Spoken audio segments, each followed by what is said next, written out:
Patuloy na napapansin ng mga manonood ang sunod-sunod na pag-alis ng papel ng ilang artista sa FPJ's Batang Quiapo.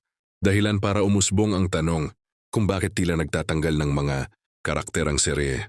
Yunisi yung mga malalapit sa produksyon, hindi ito biglaang desisyon, kundi bahagi ng mas malawak na direksyon ng kwento na personal na binabantayan ni Coco Martin bilang direktor at bida ng programa. Dilinaw ng ilang source na walang direktang koneksyon ang mga pag-alis ng artista sa balitang matatapos na ang Batang Quiapo. Sa katunayan, patuloy pa ring mataas ang ratings ng serye at nananatiling isa sa pinakamatibay na primetime show sa telebisyon. Isa sa mga pangunahing dahilan ay ang natural na pagtatapos ng mga character arc. May mga papel na sadyang nakatakda lamang para sa isang yugto ng kwento. Maaaring tuluyang mawala upang bigyang daan ang mas malalaking conflict at bagong kabanata sa buhay ng mga pangunahing tauhan.